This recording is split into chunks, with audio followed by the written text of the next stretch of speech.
You know, there's a lot of people that talk about like people being afraid to like grow up, accept responsibilities, blah, blah, blah. The only issue is that in our society, a lot of people that accept responsibilities become resentful, because a lot of people go and they try to do all the right things. They get all the right jobs, all the right this, all the right that. And it's still difficult to kind of live life the way you want, okay? So I think the key is responsibility and freedom. There has to be a way to have both. There has to be a balance, because it's really, you know, it's like, say you decide, oh, I want to get a house, right? Well, I mean, you got to have good credit, blah, blah, blah. And also, a lot of times, people buy something, they don't know all the extra hidden costs, right? You buy a condo, you got the HOA fees, you got this, you got that, right? Everything, especially in the United States, right? There's just like a lot of hidden costs. So I think a lot of the people that are trying to sort of like live their lives without a lot of responsibilities, a lot of them just don't want to take on what they think is unfair amounts of payments on things, having to work extra hours. Maybe, you know, I mean, the people that get it together, have the work-life balance, do all the passion they want, have the good relationships, more power to them. But like, what's the percentage of people that reach that? It'd be great if more people could reach that. But I don't know how easy that is to achieve. And so I understand why a lot of people just want to go like, you know,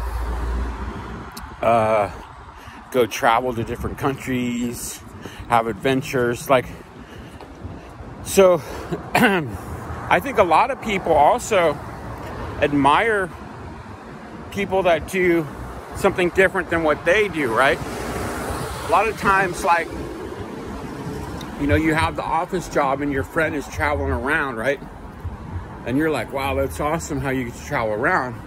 Sometimes the guy that's traveling around is like, man, that's cool how you got to, you have a wife and kids, you got the place to stay, you know? So it's like, trying to have the whole package is the tricky part. And maybe it's not even that tricky, but for a lot of people, I think it is.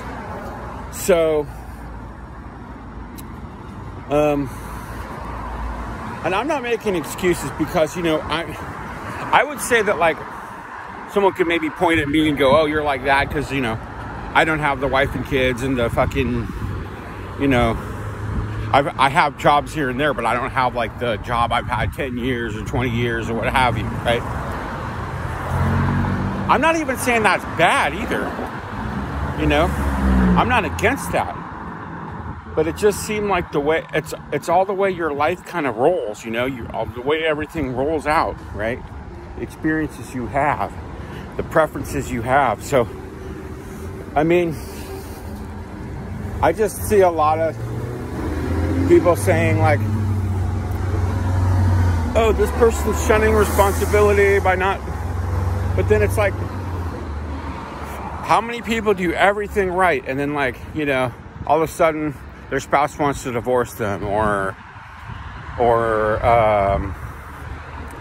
their kids don't listen to anything they say, right? Or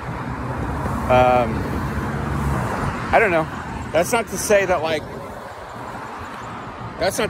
you give up on that dream or anything, but I'm just saying, a lot of people probably anticipate, they go, well, I feel like if I'm in this situation, I may fail at it, so I don't want to do it, right? And then there's a lot of people that just jump into it, they do it, and they go, oh, I would have done this different, I would have done that different, right? So like when you're stuck in those kind of you know, it's hard because life comes at you fast, right? So like, if you're like 40 something, you didn't have kids, right? It gets harder and harder to have kids, right? But then if you're 40 and you had kids, but yet you're not really happy with a lot of other things, that's hard too. And you might project that on to your kid. So it's like, that's tricky too. Probably if I could go back in time, I might have tried harder to sustain a relationship. There was one that I had that I feel like was good, and I didn't try hard enough because I think I just had this sort of attitude when I was like 20 where I was like, oh, well, whatever, you know, plenty of fish in the sea, blah, blah, blah. But then it's like to actually meet the person who you're attracted to, they're attracted to you, you guys have a lot of values in common. You know, that's not always the easiest thing in life. So it's like, I guess I would say as a middle-aged person to a younger person, if you find that person, don't take it for granted. So,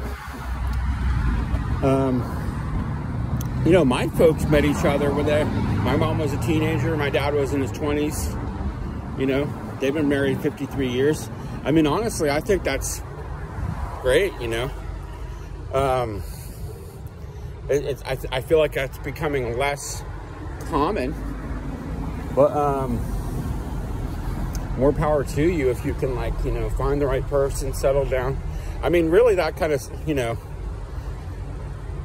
really does help to, you know, for self-actualization, having a family and all that.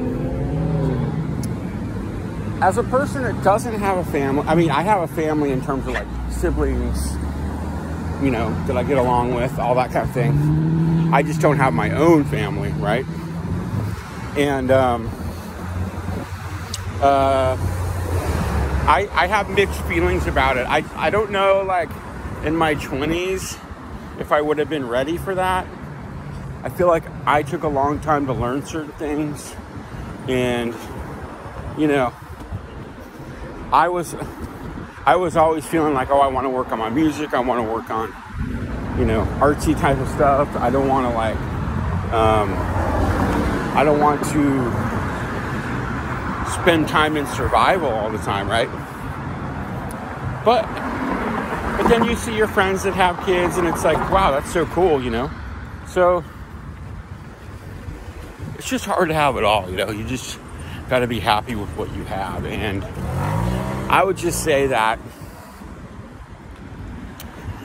for me, I do actually acknowledge that, like, I could take on more responsibility in a lot of areas, you know? Like, but, you know, I have mixed feelings about a lot of things. For instance, I see a car like that, right? And I'm like, ooh, I want that Toyota, right? I want that Honda. And, I mean, I could afford it right now. I could actually go and buy something like that.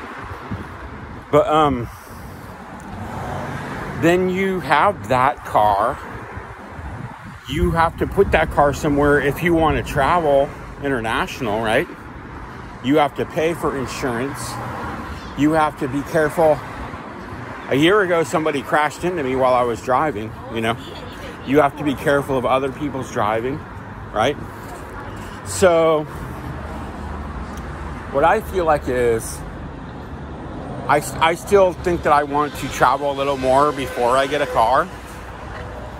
Because I feel like once I get a car, yeah, I can travel like around the States with the car, but I'm not going to want to, like, you know, put it in storage for 2 months or whatever. I don't know. I probably, once I get a car, I'm just going to, like, really, really work on stuff that I got to work on here in terms of getting a band and all that. So, anyway, I guess I just want to be able to say that if you're somebody who feels like, you know, the grass is always greener or whatever, just keep trying hard every day, you know?